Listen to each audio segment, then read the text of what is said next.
Hi friends, இன்றைக்கி நம்ம வீடியோவில் என்ன பார்க்க போகிறோன்னு பார்த்தீங்கன்னா எறா பிரியாணி தான். இது எப்படி குக்கர்லேயே நான் தம் பிரியாணியாக தான் செய்ய போகிறேன். விசில் வைக்க போகிறதில்ல. எப்படி உதிரி உதிரியாக வருதுன்னு பாருங்கள். சூப்பராக இருக்கும். அருமையான இந்த எறா பிரியாணி எப்படி செய்யலான்னு பார்க்கலாம். இப்போ 3 கிராம்பு, 4 பட்டை, 4 ஏலக்காய் போட்டிருக்கேன். அது பொரிஞ்சதுமே வெங்காயம் 3 வெங்காயம் நல்லா நீல வாக்கில் கட் பண்ணிக்கோங்க. அது போட்டு நல்லா பொன் வறுவலாக வறுத்துக்கணும். கொஞ்சம் பச்சை வாசனை இல்லாமல் நல்லா கொஞ்சம் பொன் வறுவலாக வறுத்துக்கிட்டிங்கன்னா நல்லாயிருக்கும். அதுக்கப்புறம் ஒரு 2 ஸ்பூன் இஞ்சி பூண்டு பேஸ்ட்டு கம்மியாக போட்டிங்கனாலே போதும். இப்போ நம்ம சிக்கன் பிரியாணிக்குன்னா நிறையா போடணும். இது கொஞ்சம் கம்மியாக போட்டிங்கனாலே போதும். ஏன்னா எறா கம்மியாக இருக்கிற மாதிரி இருக்கும். 1/2 கிலோ போட்டாலும் சிக்கன் அளவுக்கு ஹெவியாக இருக்காது. அதனால் 2 ஸ்பூன் அதிகமாக ஸ்பைசஸ் எல்லாம் எதுவுமே தேவையில்லை. கம்மியான மசாலா இருந்தாலே போதும். இப்போ மிளகாத்தூள் 1 ஸ்பூன் போட்டிருக்கேன். எல்லாம் நல்லா வதக்கிக்கங்க. இப்போ பிரியாணி மசாலா 1 ஸ்பூன், மிளகாத்தூள் 1 ஸ்பூன் போட்டு நல்லா தொக்கு மாதிரி வதக்கிக்கணும்.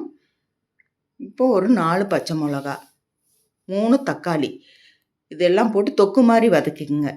அதிக நேரம் நல்லா மூடி வச்சு வதக்கும்போது பார்த்திங்கன்னா நல்லா தொக்கு மாதிரி வரும்.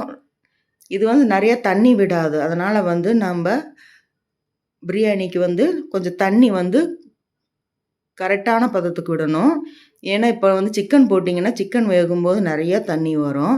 அதனால் அது ரொம்ப கொஞ்சம் சோறு குழையிற மாதிரி இருக்கும். இது தண்ணி எறா போடுறதுனால தண்ணி வராது. இப்போ ஒரு கை அளவுக்கு புதினா மல்லி 2மே நான் பொடி பொடியாக கட் பண்ணிக்கிட்டேன். கட் பண்ணி போட்டு கொஞ்சம் நேரம் மூடி வச்சு வேக வைக்கும்போது அது நல்லா தொக்கு மாதிரி ஆகிடும். பாருங்கள், இந்த அளவுக்கு ஆகிடுச்சி. நல்லா எவ்வளோ கலர்ஃபுல்லாக இருக்குது பாருங்கள். நல்லா தொக்கு மாதிரி வந்த வாட்டி இப்போ நம்ம 1/2 கிலோ எறா சுத்தம் பண்ணி வச்சுருக்கேன். மஞ்சத்தூள் உப்பெல்லாம் போட்டு நல்லா சுத்தம் பண்ணி வச்சிடணும்.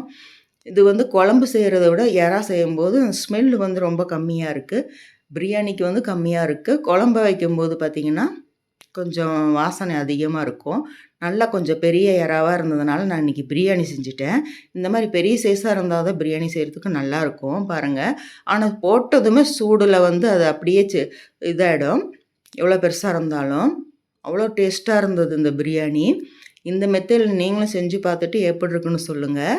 இப்படி மூடி வச்சு அப்பப்போ வதக்கி விடும்போது நல்லா கிரேவி எறா போட்டு கொஞ்சம் நேரம் வதங்கினா தான் அந்த கிரேவி எறாவில் பிடிக்கும். இப்போ தேவையான அளவு உப்பு போட்டு நான் 1 கிலோ ஒரு கிண்ணம் அரிசி எடுத்திருந்தேன். இப்போ அதில் 1.5 தான் தண்ணி விட்டுருக்கேன். அதிகமாக விடலை. ஏன்னா கொஞ்சம் சேர்ந்து போனாலும் கொஞ்சம் இப்போல்லாம் சீரக சம்பா அரிசி நல்லா இதாக இருக்கிறது இல்லை. அதனால் குழஞ்சி போகுது. புது அரிசியாகவே இருக்குது. அதனால் நான் 1.5 கப் தண்ணி தான் விட்டுருக்கேன். இப்போ தண்ணி கொதித்ததுமே அரிசி போட்டுட்டு இப்போ பாருங்கள், இந்தளவுக்கு கிண்டி விடுங்க. சுற்றிலும் அப்படியே எடுத்து தான் விடணும். போட்டு கிண்டிக்கிட்டே இருந்தாக்கா கொலன்னு ஆகிடும் சாப்பாடு. இப்போ அந்த பக்கம் இந்த பக்கம் கிண்டி விட்டு மறுபடியும் மூடிடலாம். இப்போ கொஞ்சம் தண்ணி வற்றிடும்.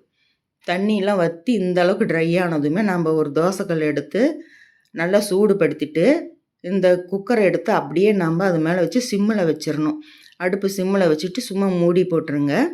அதுவே போதும். நல்லா ஹேர் வெளியே போகாமல் இருக்கிற அளவுக்கு மூடிட்டு ஒரு 10 நிமிஷம் சிம்மிலே இருக்கணும். இப்போ சிம்மில் இருந்துட்டு அப்படியே ஆஃப் பண்ணிடணும். அதுக்கப்புறம் ஒரு 10 நிமிஷம் அடுப்பு ஆஃப் பண்ண வாட்டி அடுப்பு ஆனில் ஒரு 10 நிமிஷம் இருக்கணும் சிம்மில். அதுக்கப்புறம் ஆஃப் பண்ணிவிட்டு ஒரு 10 நிமிஷம் அந்த சூட்லேயே இருக்கணும். இப்போ பாருங்கள், எவ்வளோ உதிரியாக அப்படி சூப்பரான பிரியாணி ரெடி ஆகிடுச்சி.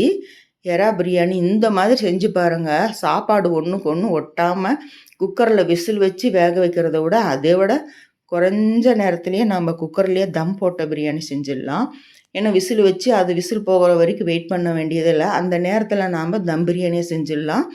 நல்லாவே இருக்குது, சூப்பராக இருக்குது. இப்போ எப்படி பரிமாறுதுன்னு பார்க்கலாம். ஒரு கிண்ணத்தில் பிரியாணி போட்டு அதை அப்படியே தட்டத்தில் வச்சு ரைத்தா வச்சு பரிமாறிட்டேன். இந்த வீடியோ உங்களுக்கு ரொம்ப பிடிச்சிருந்துச்சுன்னா லைக் கொடுங்க, சப்ஸ்கிரைப் பண்ணுங்கள்.